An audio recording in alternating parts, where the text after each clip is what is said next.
Ven, descubre lo que nunca te contaron, los secretos que el tiempo ha enterrado. Desde un Mozart. Muy buenas, histocuriosos. A ver, vamos a viajar en el tiempo. Imaginaos la escena. Estamos en Cádiz, por allá por el año 1810. Napoleón ha conquistado prácticamente toda España. ¿Toda? No. Queda un último reducto, un último bastión de libertad aquí, en esta esquinita de tierra rodeada de mar. Una ciudad sitiada, bajo las bombas noche y día.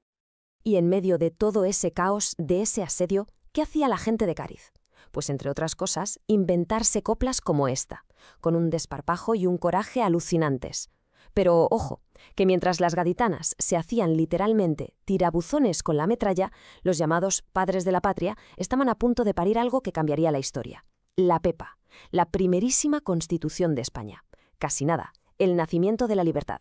Así que tenemos un ambiente que olía a pólvora, a miedo. Sí, pero también una euforia intelectual brutal. Se estaba cocinando un documento que era pura dinamita, de la buena. Un texto que prometía derechos, que prometía libertades para todos los ciudadanos como nunca jamás se había visto. Parecía de verdad el comienzo de todo. Pero siempre hay un pero, ¿verdad? Resulta que en la puerta de esta gran fiesta de la libertad había un cartel. Un cartel invisible, pero clarísimo. Prohibido el paso a las mujeres. Porque sí, los mismos hombres que estaban, digamos, inventando la libertad en España, decidieron desde el minuto 1 que esa libertad, pues, no era para todas.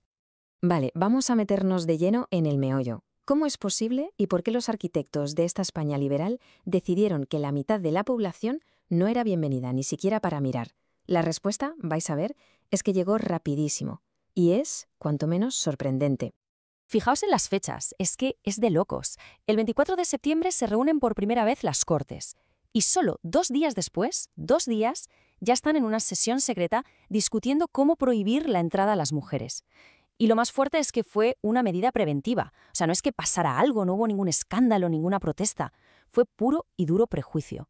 Y para noviembre ya era oficial, aprobado y sin que nadie abriera la boca. Y el reglamento no podía ser más explícito. Lo interesante aquí, por llamarlo de alguna manera, es la ironía tan bestia. Hombres de todas clases podían entrar. Daba igual que fueses rico, pobre, con estudios o sin ellos. Si eras hombre, adelante. Pero si eras mujer, daba igual tu clase. Ni la aristócrata más culta de Cádiz, ni la pescadera. La puerta, cerrada. Y aquí llegamos a la pregunta del millón. ¿A qué le tenían tanto miedo estos señores? O sea, ¿qué creían que iba a pasar si una mujer entraba a las gradas? ¿Que se iba a poner a tejer en medio del debate? Pues bueno, hay 2 grandes teorías que lo explican todo bastante bien. La primera teoría es la más obvia, el simple y puro desprecio. Esa idea tan de la época de que las mujeres eran intelectualmente inferiores. Vamos, como si fueran menores de edad eternas que no se enterarían de nada. Pero la segunda es para mí mucho más interesante, el miedo. El pánico a que las mujeres cultas e influyentes de Cádiz, que las había y muchas, los escucharan y los criticaran, o simplemente los distrajeran de sus importantes asuntos. Para entender bien ese miedo hay que hablar de las famosas tertulias. En aquel Cádiz, los salones de las casas particulares eran los verdaderos centros de poder y debate político, mucho más que cualquier despacho. ¿Y quiénes solían organizar y dirigir esas tertulias? Pues eso. Mujeres como Frasquita Larrea o Margarita de Morla, tías cultísimas que leían a los filósofos más modernos de Europa y que en sus salones sentaban a los mismísimos diputados que luego iban a las Cortes.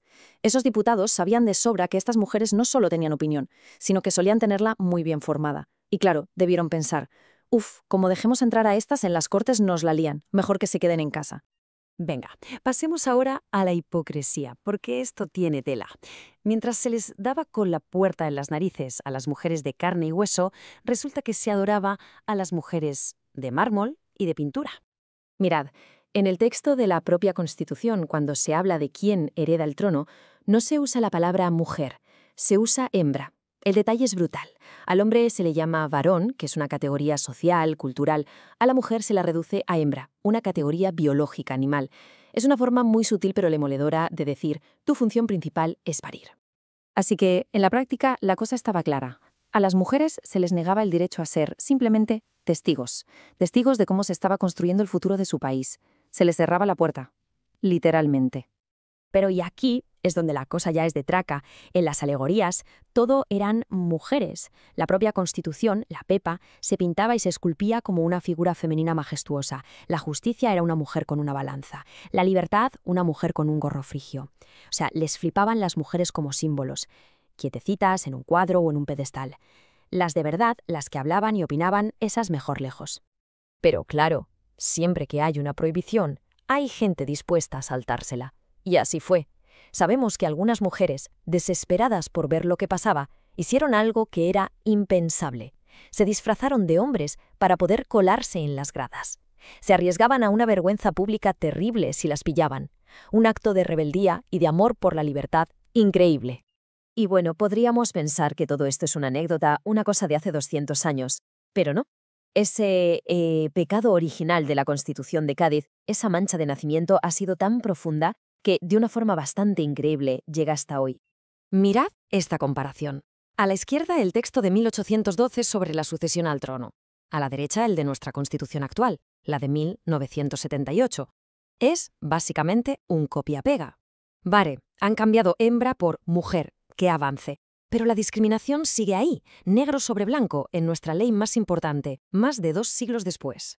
Y lo más triste es que en 1978 la gente se dio cuenta. Hubo solo una mujer en la comisión que redactó la Constitución, Teresa Revilla, y ella luchó por cambiar ese artículo, pero estaba sola. Los padres de la patria modernos, pues, decidieron que la tradición era más importante que la igualdad. Así que la conclusión es esta. La gran historia de nuestra libertad, esa de la que estamos tan orgullosos, tiene una nota a pie de página bastante grande que dice «Solo para hombres». La Pepa fue un hito, por supuesto, un paso de gigante, pero nació con una exclusión en su ADN que, como vemos, todavía arrastramos. Y todo esto nos lleva a una pregunta final, para darle vueltas. 2 siglos después, ¿sigue siendo la política, en el fondo, un club de caballeros? Nos encantaría leer qué pensáis en los comentarios, así que venga, abramos debate. Y si os ha gustado este repaso a la historia, pues ya sabéis, dadle un buen like, compartidlo con quien creáis que le puede interesar y, por supuesto, uníos al canal y dadle a la campanita para no perderos nada de nada. ¡Hasta la próxima, Histocuriosos! Ven, descubre lo que nunca te contaron, los secretos que el tiempo ha enterrado desde un